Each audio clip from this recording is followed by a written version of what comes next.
అన్నది ఒక్కసారి గమనించాల్సిన అవసరం కూడా ఉంది.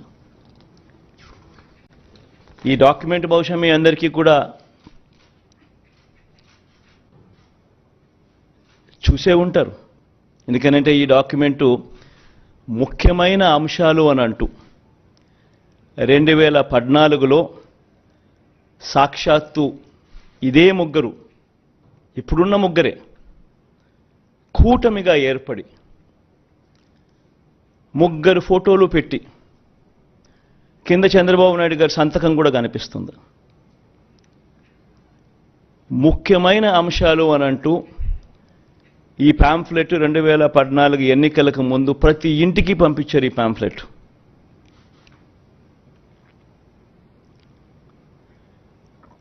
ప్రతి ఇంటికి పంపించిన ఈ పాంఫ్లెట్ను చూసి వీళ్ళిచ్చిన టీవీలలో వీళ్ళిచ్చిన అడ్వర్టైజ్మెంట్లను చూసి, అప్పట్లో ఈనాడులో చూస్తే, ఆంధ్రజ్యోతిలో చూసిన, ఏబిఎన్లో చూసిన, TV5లో చూసిన అడ్వర్టైజ్మెంట్ కూడా ఊదరగొట్టేవాళ్ళు.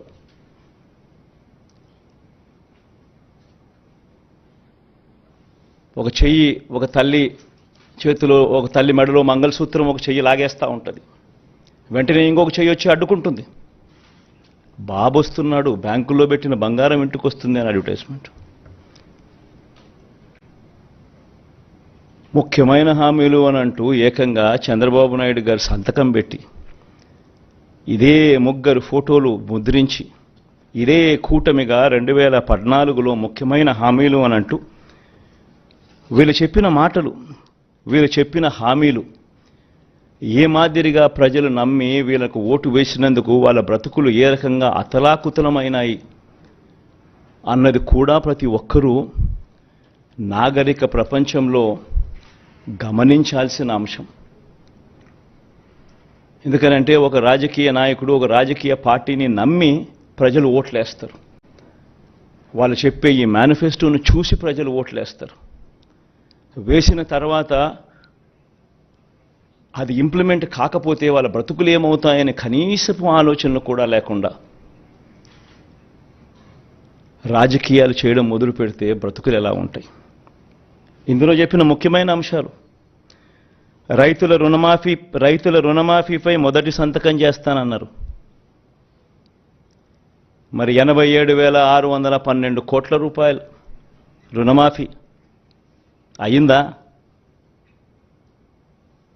ప్రతి సిద్ధం సభలోనూ ఈ ప్రశ్నలు నేను వేస్తా వస్తున్నా. పొదుపు సంఘాల రుణాలు పూర్తిగా రద్దు చేస్తామన్నారు. 14,205 కోట్ల రూపాయలు డ్వాక్రా సంఘాలకు, పొదుపు సంఘాలకు రుణాలు మాఫీ చేస్తామన్న సొమ్ము ఒక్క రూపాయైనా మాఫీ చేశారా? ఇంకా ముందుకు పోతే వీళ్ళ ముఖ్యమైన హామీలంటూ ఇంకా ముందుకు పోతే ఆడబిడ్డ పుట్టిన వెంటనే మహాలక్ష్మి పథకం కింద 25,000 రూపాయలు బ్యాంకులో డిపాజిట్ చేస్తామన్నారు. 25,000 కదా దేవుడెరుగు, ఒక్క రూపాయి అయినా డిపాజిట్ చేశారా? ఇంకా ముందుకు పోతే ముఖ్యమైన హామీలు ఇవన్నీ. ఇప్పుడు సూపర్ 6, సూపర్ 7 అంటా ఉన్నట్టుగానే ఆ రోజుల్లో ముఖ్యమైన హామీలు అంటూ తాను చెప్పిన మాటలు ఇవన్నీ. ఇంకా ముందుకు పోతే ఇంటింటికి ఒక ఉద్యోగం ఇస్తాం, ఉద్యోగం ఇవ్వలేకపోతే ఇంటింటికి నెలకు 2,000 రూపాయలు నిరుద్యోగ భృతి, 5 సంవత్సరాలు అంటే 60 నెలలు ఇంటూ నెలకు 2,000 రూపాయలు అంటే 1,20,000 రూపాయలు. ఏ ఇంటికి ఇచ్చారు 1,20,000 రూపాయలు? పిల్లల జీవితాలతో ఆడుకున్నారు. అర్హులైన వారందరికీ 3 సెంట్ల స్థలం, పక్కా ఇల్లు అన్నారు, కట్టుకునేందుకు పక్కా ఇల్లు అన్నారు. 3 సెంట్ల స్థలం కదా దేవుడు ఎరుగు, కనీసం 1 సెంటు స్థలమైనా ఏ ఒక్కరికైనా ఇచ్చారా? ముఖ్యమైన హామీలు ఇవన్నీ. నేను చదివే ప్రతి అంశము కూడా ఆయన సంతకం పెట్టి 3 ఫోటోలు పెట్టి ఇంటింటికి పంపించిన ఈ పాంఫ్లెట్లో నుంచి ముఖ్యమైన హామీలు అని అంటూ వీళ్ళు రాసిన హామీలే నేను చదువుతా ఉన్నా. 10,000 కోట్లతో బీసీ సబ్ ప్లాన్ అన్నారు, చేనేత, పవర్ లూమ్స్ రుణాల మాఫీ అన్నారు. అయ్యాయా?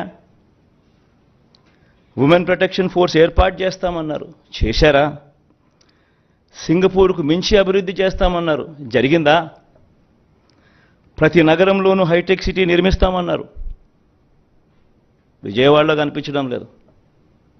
తాడేపల్లి కథ దేవుడు ఎరుగు, ప్రతి నగరం కథ కనీసం విజయవాడలో కనిపించడం లేదు.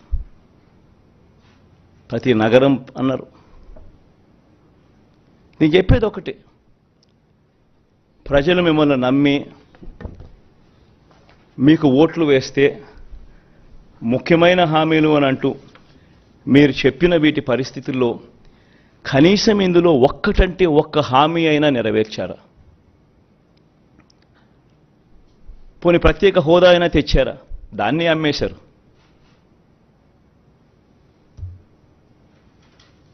అదే నోట్తోనే ప్రత్యేక హోదా ఏమైనా సంజీవినా అని చెప్పి మళ్ళీ వెటకారం కూడా చేశారు. నేను చెప్పేది ఒకటి, ప్రతి మాట రాజకీయ నాయకుడు ఒక విశ్వసనీయత కోల్పోతే, రాజకీయాలలో విశ్వసనీయత అన్న పదానికి అర్థం లేకపోతే రాజకీయాలు ఎందుకు చేస్తూ ఉన్నాం? ఎవరి కోసం చేస్తూ ఉన్నాం? దేనికోసం చేస్తూ ఉన్నాం? చనిపోయిన తర్వాత ప్రతి పేదవాడి గుండెల్లో, ప్రతి ఇంట్లో మన ఫోటో ఉండాలి, ప్రతి గుండెలో మన ఫోటో ఉండాలి అనే తాపత్రయం లేనప్పుడు రాజకీయాలు ఎందుకు చేయాలి?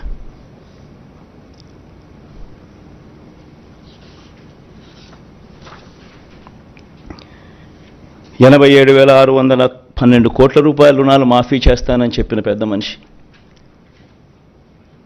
87,612 కోట్ల రుణాల కథ దేవుడు ఎరుగు. బ్యాంకుల్లో పెట్టిన బంగారం విడిపిస్తానన్న మాటలకు దేవుడు ఎరుగు. అంతదాకా అందుతా ఉన్న సున్నా వడ్డీ కూడా రైతులకు ఎగరగొట్టారు.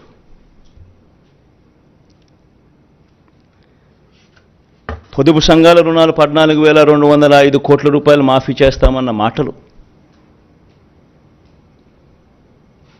రుణాల మాఫీ కథ దేవుడు ఎరుగు.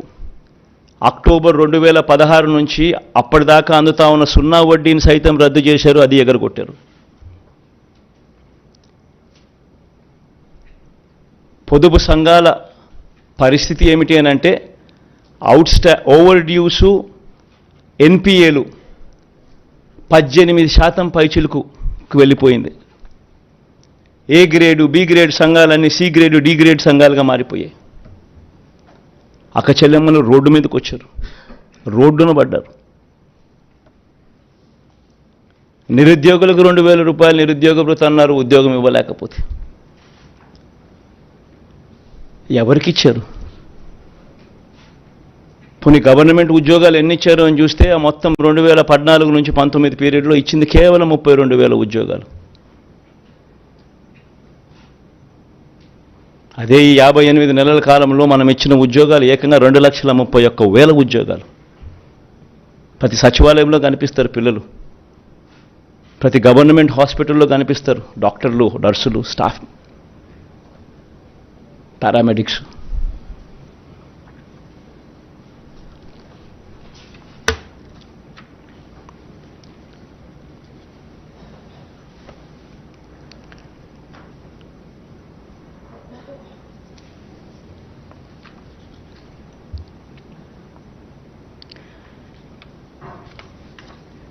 ఈరోజు 2019లో మన ప్రభుత్వం అధికారంలోకి వచ్చిన తర్వాత ఈ మాదిరిగా మేనిఫెస్టో అని చెప్పి దీన్ని చూపించి మనం అధికారంలోకి వచ్చిన తర్వాత ఇందులో చెప్పిన హామీలు ఏకంగా 99% అమలు చేసి ఎప్పుడు జరగని విధంగా ఈరోజు రిఫార్మ్స్ కూడా కనిపిస్తూ ఉన్నాయి, సంస్కరణలు కూడా కనిపిస్తూ ఉన్నాయి. ఈరోజు మొట్టమొదటిసారిగా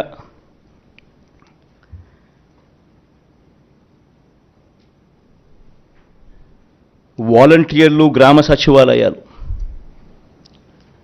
ఈరోజు గ్రామ స్వరాజ్యానికి నిజంగా అర్థం చెబుతూ ఈ 58 నెలలకు ముందు ఎవరైనా కూడా మీతో కానీ ఇంకొకరితో కానీ ఎవరైనా గవర్నమెంట్ ఇచ్చే డబ్బులు లంచాలు లేకుండా అందుతాయి అని అంటే ఎవరైనా నమ్మేవాళ్ళ? వివక్ష లేకుండా అందుతుందంటే నమ్మేవాళ్ళ? నేరుగా ఎవరు చుట్టూ తిరగాల్సిన పని లేకుండా మీ ఇంటికే వస్తాయంటే నమ్మేవాళ్ళ? మొట్టమొదటిసారిగా ట్రాన్స్ఫర్మేషన్.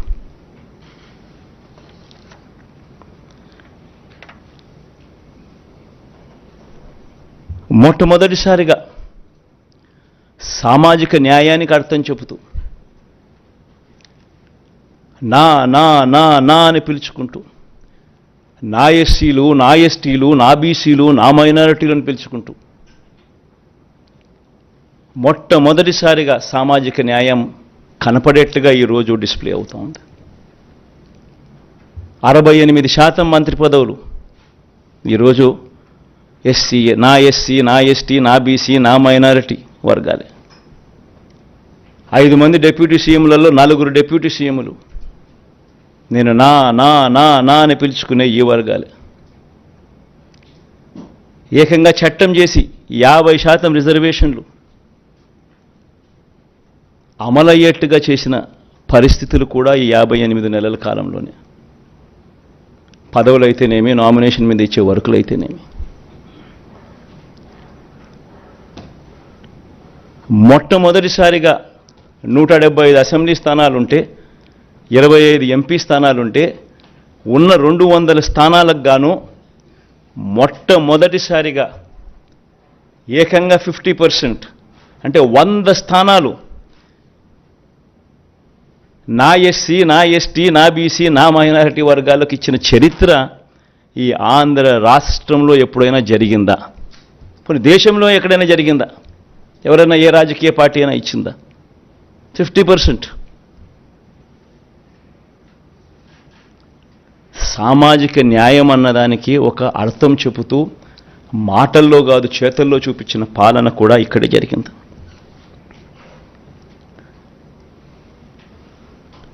మన పల్లెటూరు పిల్లలు, మన పేద పిల్లలు ఐక్యరాజ్య సమితికి కూడా వెళ్ళి రెట్టించిన ఆత్మవిశ్వాసంతో